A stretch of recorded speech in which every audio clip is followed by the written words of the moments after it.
Hello friends, स्वागत है आप सभी का जीटी लर्निंग्स के यूट्यूब चैनल पर। आज हम डिस्कस करेंगे इजराइल और पैलेस्टीन के कॉन्फ्लिक्ट के बारे में। इस पूरे टॉपिक को हम दो पार्ट्स में डिस्कस करेंगे। पहला, इजराइल और पैलेस्टीन दो कंट्री कैसे बने, इमरजेंस एंड रोल ऑफ फतह एंड हमास, ये दो ऑर्गेनाइजेशन है। इसके साथ में जो दो मेजर फैक्टर हैं आज की पोजीशन पे, जो ये दोनों कंट्रीज़ खड़े हैं उसके लिए रिस्पॉन्सिबल दो मेजर फैक्टर्स हैं, उनके बारे में डिस्कस करेंगे और आगे फिर क्या होना है। और दूसरे पार्ट में इजराइल का क्या व्यू है, पैलेस्टीन का क्या व्यू है, रेस्ट ऑफ द वर्ल्ड क्या सोचता है और हमारा भारत क्या सोचता है इसके बारे में। तो हम स्टार्ट करते हैं इजराइल और पैलेस्टीन से। दोस्तों, वर्ल्ड वॉर 1 खत्म होने पर पे सीरिया और लेबनान का जो पार्ट है वो फ्रांस को दे दिया गया, और जो ट्रांस जॉर्डन का पार्ट है वो आमिर अब्दुल्ला को दे दिया गया, और जो पैलेस्टीन का जो रीजन था वो ब्रिटेन ने अपने पास में रखा, अपने कब्जे में रखा। और 2 नवंबर 1917 को ब्रिटेन कैबिनेट ने एक बाल्फोर डिक्लेरेशन पास किया, जिसके अंदर में ये बोला गया कि आफ्टर द वॉर जो जूज कम्युनिटी है उसके लिए एक नेशनल होमलैंड स्टैब्लिश किया जाएगा, और जो जगह निश्चित की गई वो पैलेस्टीन है। इस चीज़ को लीग ऑफ नेशन, जब वर्ल्ड वॉर 1 खत्म हुआ तो खत्म होने के बाद में लीग ऑफ नेशन बना, जैसा कि आज यूनाइटेड नेशन है, ऐसा वर्ल्ड वॉर 1 के बाद में लीग ऑफ नेशन बना।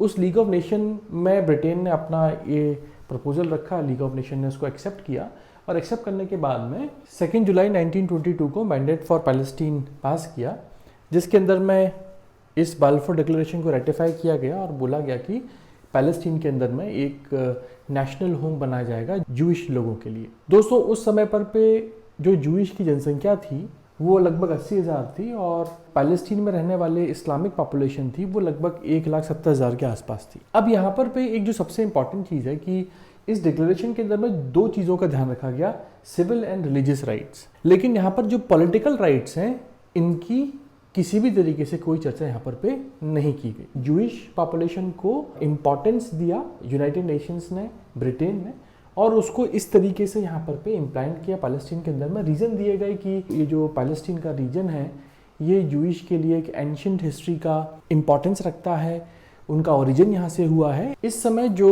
पैलेस्टीन था वो कुछ इस तरीके से था, ये वाला जो रीजन है ट्रांस जॉर्डन या आमिर को दे दिया गया, आमिर अब्दुल्ला को, और ये जो ऊपर का रीजन है सीरिया, और ये जो पिंक वाला लाइन है ये पूरा का सीरिया, लेबनान, ये सारी की सारी जगह फ्रांस को दे दी गई, और ये जो आप वॉयलेट कलर के अंदर में देख रहे हैं ये पैलेस्टीनियन मैंडेट के अंदर में ब्रिटेन ने इसको इस्टेब्लिश किया। इसी जगह पर पे जू सेटलमेंट इस्टेब्लिश किए गए। यहाँ के बाद 2nd वर्ल्ड वॉर जब खत्म हुआ, यूनाइटेड नेशन बना, लीग ऑफ नेशन को सक्सीड किया यूनाइटेड नेशंस ने, और यहाँ पर भी जो विनिंग एलाय था उसमें ब्रिटेन पार्टिसिपेंट था। लेकिन हम बात कर रहे हैं 2nd वर्ल्ड वॉर की, तो जूस कम्युनिटी के ऊपर पे नाजीज ने बहुत ही ज्यादा ऑपरेसिव बिहेवियर अडॉप्ट किया कि लाखों की संख्या में 5-5, 6-6 लाख यहूदीज को मार दिया गया। जब वर्ल्ड वॉर 2 खत्म हुआ तो ब्रिटेन ने यूनाइटेड नेशन जनरल असेंबली के सामने एक प्रपोजल रखा कि इन जूस को इकट्ठा करके एक जगह पर इनका एक कंट्री के फॉर्म में इनको एस्टेब्लिश किया जाए, और ब्रिटेन ने बोला कि हम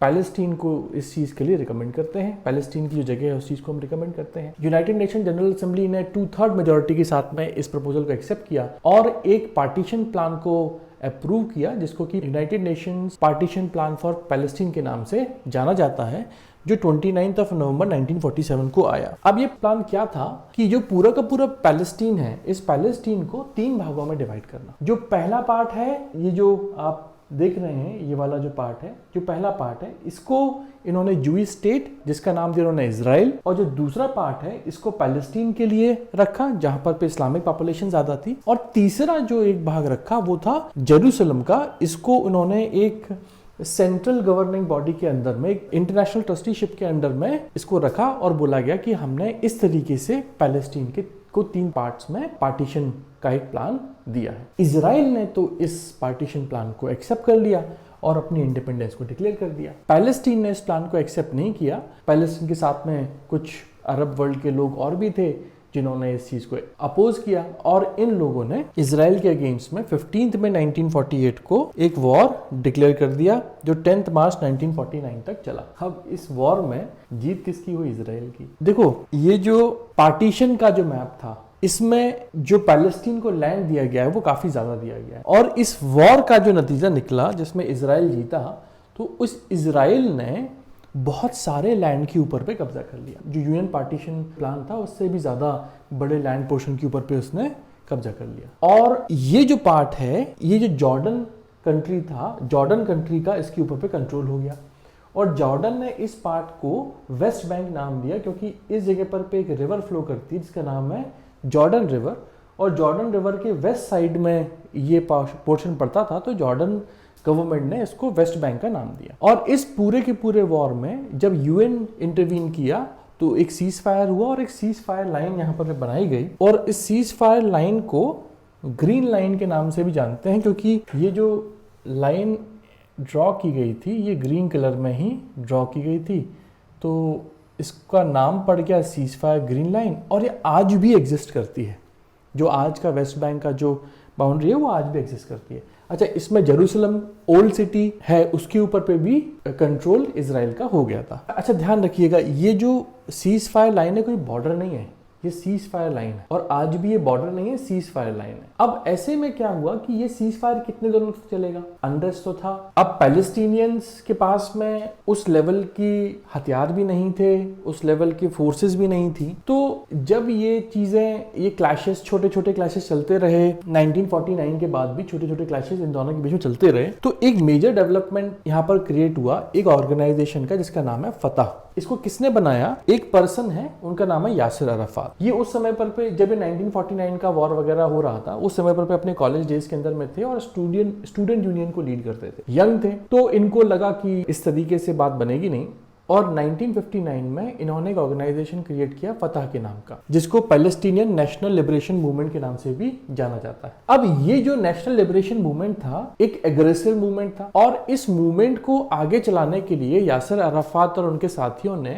आर्म रिबेलियन का फॉर्म अडॉप्ट किया, जिसको कि जो वेस्ट कंट्रीज हैं उन लोगों ने एक टेररिज्म के कॉन्सेप्ट को कॉइन करके बोला कि भाई ये जो फतह ऑर्गेनाइजेशन है ये एक टेररिस्ट ऑर्गेनाइजेशन है, और ये जो मीन्स एंड वेज अडॉप्ट कर रहा है ये टेरर स्प्रेड करने के मीन्स एंड वेज अडॉप्ट कर रहा है। लेकिन ये जो मूवमेंट है चलता रहा, और गोरिल्ला वॉरफेयर को इन लोगों ने अडॉप्ट किया। जब जहां मौका मिलता इन लोगों को तो इजरायली सिक्योरिटी फोर्सेस के ऊपर पे, इजरायली लोगों के ऊपर पे ये अटैक करते। इस तरीके से जो पिछला वॉर हुआ था 1949 में, और आगे जो टाइम चलता रहा, ये छोटे छोटे चुटपुट झड़पें इन लोगों के बीच में होती रही। लेकिन ये जो सीज फायर है ज्यादा दिनों तक चला नहीं, और 1969 के अंदर में एक बड़ा वॉर, जिसको 6 डेज वॉर के नाम से भी जाना जाता है। अच्छा, इस 6 डे वॉर की स्पेशलिटी ये है कि इसके अंदर में अरब कंट्रीज काफ़ी सारी इन्वॉल्व हुई थी। दोस्तों, 1945 में एक ऑर्गेनाइजेशन क्रिएट हुआ था जिसको अरब लीग के नाम से जानते हैं।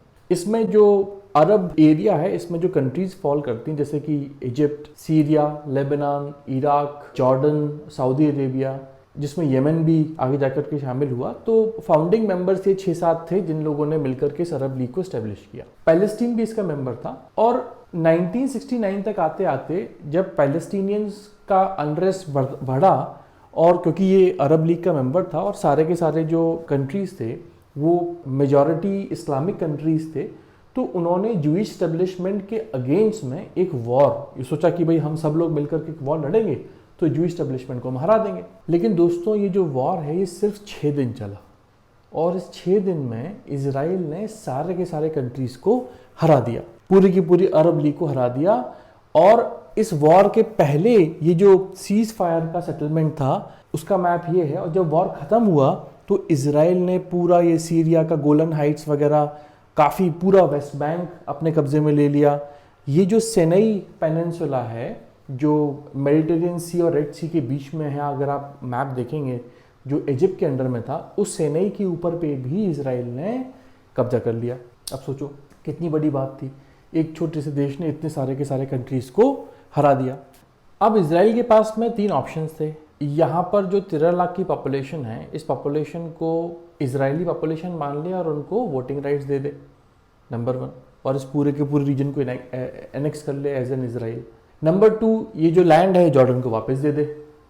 और नंबर 3, एक इंडिपेंडेंट स्टेट बना ले। अब दोस्तों, ये 1969 का वॉर था, उसमें इजराइल का डोमिनेंस था उस रीजन के अंदर में बहुत ज़्यादा हो गया था। सनई पेनिनसुला इजिप्ट से ले लिया था, हालांकि इजिप्ट के साथ में बातचीत आगे चली। जो इजिप्शियन प्रेसिडेंट थे अनवर सादात, वो 1977 में इजराइल में विजिट किए और इन दोनों के बीच में 1979 में यूनाइटेड स्टेट्स ऑफ अमेरिका ने मीडिएट किया था और इजराइल और इजिप्ट के बीच में 1979 के अंदर में एक पीस ट्रीटी हुई। और उस पीस ट्रीटी के अंदर में ये था कि दोनों कंट्री एक दूसरे को म्यूचुअल रिकॉग्नाइज करेंगे। इनफैक्ट इस पीस ट्रीटी के कारण से ही इजिप्ट ऐसा पहला अरब कंट्री बना जिसने इजराइल को एज अ कंट्री आइडेंटिफाई किया, माना कि हम मानते हैं कि आप एक देश हो। इसके बदले में इजराइल ने सनेई पेनिनसुला को इजिप्ट को वापस करने का वादा किया, अपने इस पूरे के पूरे पेनिनसुला को डीमिलिटराइज किया और वापस कर दिया। और इजिप्ट ने भी वादा किया कि हम सिनेई को डीमिलिटराइज ही रखेंगे, यहाँ पर हम अपना मिलिट्री सेटलमेंट नहीं करेंगे। प्लस इजराइल ने बोला कि ये जो आपका सुएज कैनल का पैसेज है उस पर जो इजरायली शिप्स हैं उनको आप फ्री पैसेज दोगे। प्लस दूसरा जो गल्फ ऑफ अकाबा का जो रीजन है ये as an international water accept करेंगे आप, इसमें इजिप्ट का कोई भी पार्टिसिपेंट नहीं रहेगा। तो इस तरीके का पीस एग्रीमेंट इन दोनों के बीच में हुआ, इजराइल और इजिप्ट के बीच में। और दोस्तों इस पीस एग्रीमेंट के कारण से अनवर सादात जो इजिप्ट के प्रेसिडेंट थे और मेनहेम बेगिन जो इजराइल के काउंटर पार्ट थे, इन दोनों को जॉइंटली 1978 में नोबेल पीस प्राइज मिला। और ये जो पीस ट्रीटी है ये इजराइल और इजिप्ट के बीच में आज भी चल रही है। इजिप्ट ने 1969 के बाद से और विशेष रूप से 1979 के बाद से इजराइल के साथ में कुछ भी इस तरीके का कॉन्फ्लिक्ट की स्थिति में नहीं पड़ा और इस पीस ट्रीटी को अवॉइड किया। इजराइल ने भी इस पीस ट्रीटी को अवॉइड किया और बदले में इजरायली इन्वेस्टमेंट इजिप्ट के अंदर में बहुत आया, यूएस इन्वेस्टमेंट भी इजिप्ट के अंदर में बहुत आया। दूसरे अरब कंट्रीज को पसंद नहीं आया कि इजिप्ट ने इसको रिकॉग्नाइज कर लिया इजराइल को और इसके साथ पीस ट्रीटी कर ली। इनफैक्ट जो एक्सट्रीमिस्ट ऑर्गेनाइजेशन थे इजिप्ट के अंदर में उनको भी पसंद नहीं आया और 1981 में 6 अक्टूबर 1981 में अनवर सादात को इजिप्ट के ही एक मिलिटेंट ऑर्गेनाइजेशन ने उनको असैसिनेट कर दिया। तो ये एक स्पेसिफिक पार्ट रहा।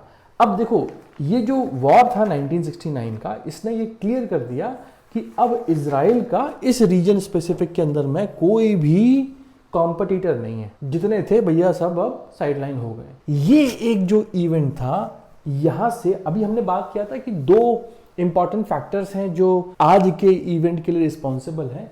तो 1969 एक ऐसा इवेंट है जिसने जो पहली प्रॉब्लम है उसको स्टार्ट किया। वो क्या स्टार्ट किया उसके बारे में हम बात करेंगे। तो दोस्तों अब हम बात करेंगे हमास के बारे में।